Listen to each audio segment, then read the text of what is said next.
Nice drink. A little bit of drinking. Something to drink helps while doing this. Simply because I talk like 10 times more than I would in a normal playthrough. And almost endlessly too. Spying a shot that doesn't look too difficult, I try and shoot for it. Ah, damn it. The cue ball taps the ball and the trajectory is about right, but I put too much power and it grazes the corner of the hole and moves off to the side, just skirting the pocket. I grit my teeth a little. It was a pretty good at the time, and it was frustrating to have deteriorated too much. I stepped back and let Hanako take her turn, glancing towards the corner where Lily and Akira were sitting. They're talking busily between themselves, and they seem to be having a good time. I turn back to Hanako as best as she takes her shot with the same face as before. She lines herself up and sharply pushes the cue. Just as before, she sinks the ball with the ball she was aiming for. It drops into the side pocket and more clearly than her last, though it looks as if she's getting a bit more into the groove of the game. Nicely done. She hesitates for a moment and begins to address me without turning her head. The orphanage was nice. It felt a bit like Yamako does, and the staff was really kind. But as the years went on, I realized something. I was different. It feels strange to hear her speak so candidly about herself. She audibly forces the words out. It reminds me of when she insisted on telling me about the fire. Hanako must feel that she has to tell me of such things if I'm willing to tell her about my own past. Her grip on the cue tightens as she continues to speak. Most of the children were up for adoption just like I was, but unlike me, they gradually left one by one. By the time I went to Yamako, I was among the oldest children there. For a while I helped with some of the younger kids, but eventually I lay a hand on her shoulder. She's forcing herself by now. It's okay. She looks mildly surprised for a moment, but then nods before sitting down her cue and turning towards me. Do you really think so? Yeah, I think so. Even while Lily's away, I'll be around to protect you, right? Haruka looks at me for a long time, and I'm taken a bit off guard. Her expression hasn't changed from before. It's looking somewhat mudden. Somehow, I don't think protect was the right word he should have said there. Either way, let's continue. Silence between us. Unusual. I think it's the fact that she's holding such prolonged eye contact that makes this feel a bit odd. It feels as if she's judging me. It's a very strange, vague, uncomfortable feeling. Hanako, I understand. Thank you. She smiles and looks away a little, but it feels stilted. Hanako isn't very good at faking emotions, and this is no exception. I move to the table and take my turn to try and distract myself, but it doesn't seem to work. Does she think I'm not up for the task of helping her, or is she disappointed in me? I'm probably overthinking this, while her silences are just an exception of the fact of life, but sometimes I do wish she'd speak more. With a thud, I send the white sphere careening down the table into my target. Haruka sees what happened just as I do. The ball hits hard with the striped ball I'd intended to sink, veering off towards the 8-ball. Sure enough, as both Hanako and I look at and bite our lips, they connect and the black ball rolls lazily into the corner pocket. All I can do is sigh. It looks like Hanako is smiling again, though, so maybe it wasn't for naught. That was an awful shot. You win. It seems I'm getting pretty rusty after all this time. Hanako bends down and begins to shoot the remaining balls into the closest pockets. I almost asked if we could play another game, but a quick check of my watch confirms that the night is getting pretty late. Lily and Akira appear to be still drinking in the corner. Seems like we'll have to drag them away. Hisao? I turn back to Hanako, who's still looking over the pool table, shooting balls. Her voice sounds different from before. I'm here for you as well. Suddenly find myself blushing. It's only natural that she'd respond this way, given what I said earlier, but it's still a shock to actually hear it. Just what is Mara there? To protect, to make her happy, to make... I'm not really sure that it's something like love, but I think there are some kind of feelings I have for Lily either. I feel sorry for her, having gone through so much in her life. Her parents died in the first fire, and she lived in there. Can't even imagine that kind of life. But I feel like there's so little I can do for her, especially now that Lily is going to be leaving the country. Hanako and I finish tidying up the table and cues, pick up Lily, and on our way out of the club.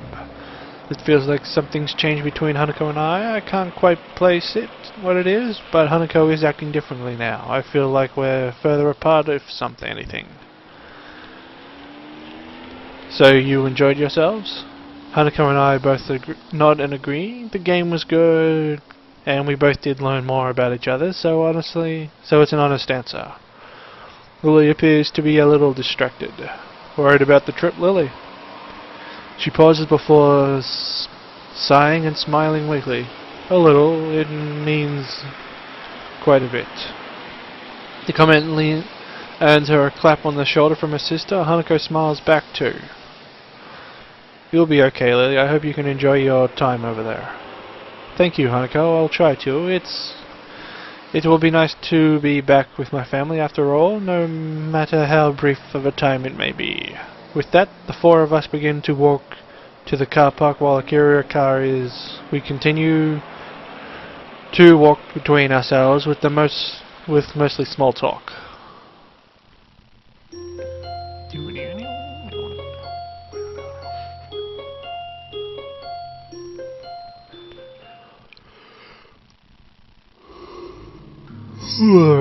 Right then, are you taking the bus, Lily?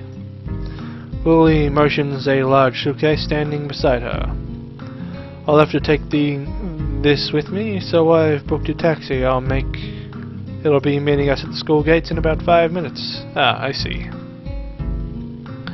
Lily reaches down and feels out the handle of her suitcase. Its weight causes her some difficulty, so I quickly offer to take it myself. That is awfully kind of you, Hisao. She has quick qualms about accepting, and I end up picking it up. It's not what I'd call light, and it's not exactly heavy either, so I don't think I'll have too much trouble carrying it.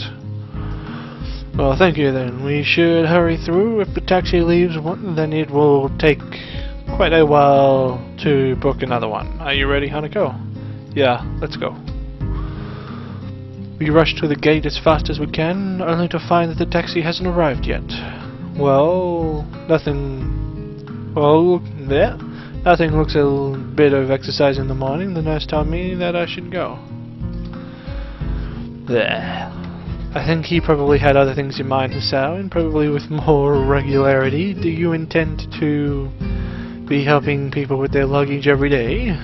I guess not. Looks like we've got a bit of waiting to do. How long should we wait for the taxi before calling them again? I would say another 10 minutes, but they've never let me down before. There's probably just a little traffic. Okay then. So how long is the flight to Scotland? About 16 hours if I remember correctly. It's a bit hard to tell with the changing time zones. So long. I feel like I missed something there. Oh no. It's now that I realize Hanako's been unusually quiet even for her. She doesn't handle stress well, so she's looking really uptight.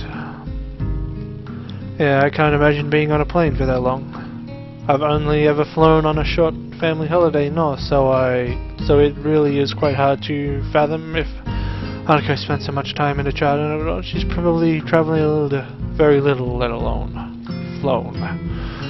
It's not too bad. I'll spend most of it either asleep or catching up on my English. I hardly use that here, so I need to familiarize myself with it a little.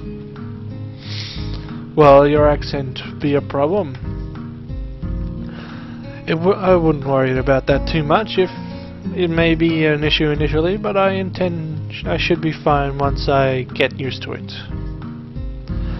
We all move to sit down on the small bench beside the school gate in silence. Strangely enough, even though I know that Lily is going away, I can't think of anything to say to her.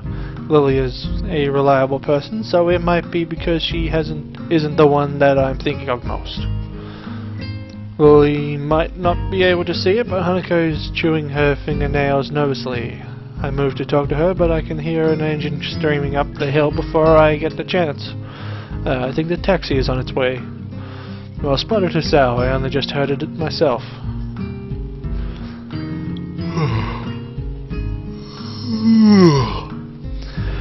A small wave of pride washes over me.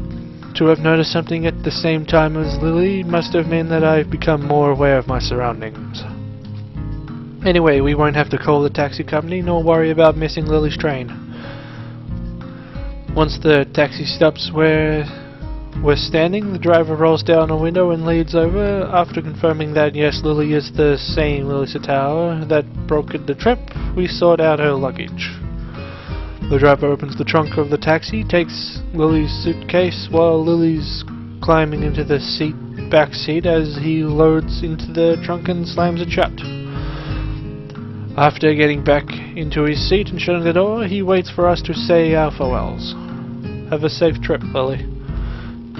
Take care of yourself. Hanako looks understandably downcast, and that much is obvious even in her voice. Of course I will. I'll be back before long, don't worry.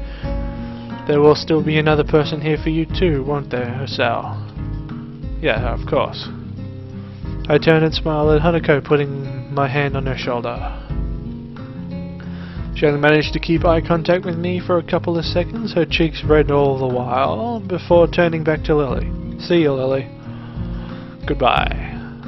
Lily gives her farewells to the both of us with a fair measure of reluctance. Without further ado, the driver starts the engine once more and they begin the journey down the hill and towards the airport. The two of us stand at the gates for a long time, even after they disappear from sight, not knowing what to do. So, what do you want to do? I don't know. Well, quickly I'll take the one that I've clicked. Haven't had a choice in a bloody long time. Alright, so let's go into town.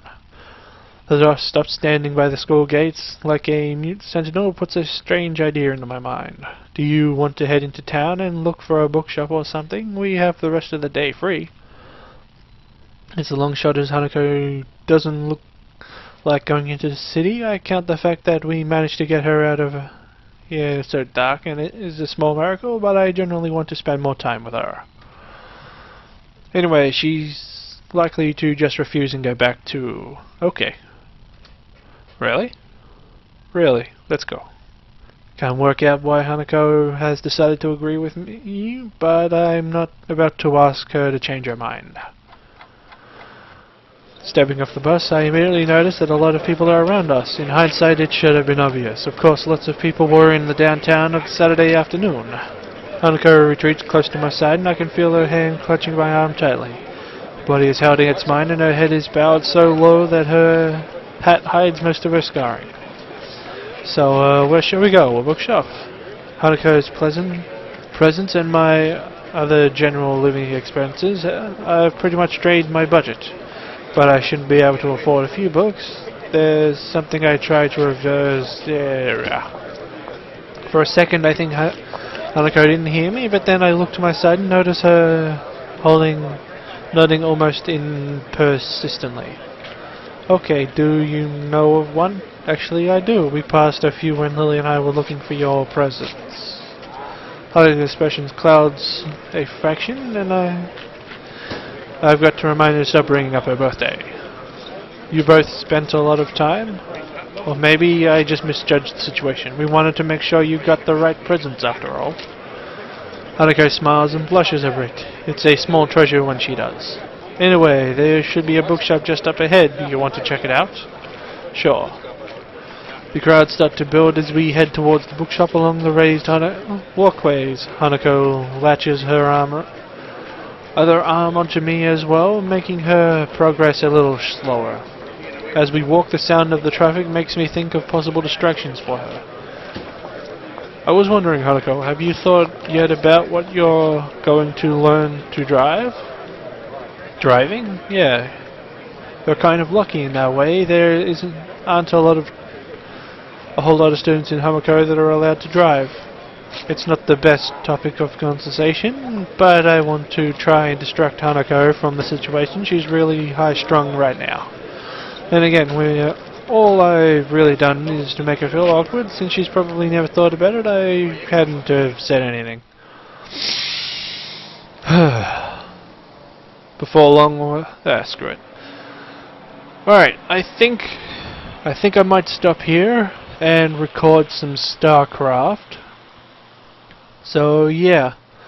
Alright, I shall see you guys next time, and see you in StarCraft, which was probably uploaded a few days ago. But you get the idea by now. Alright, see you guys later.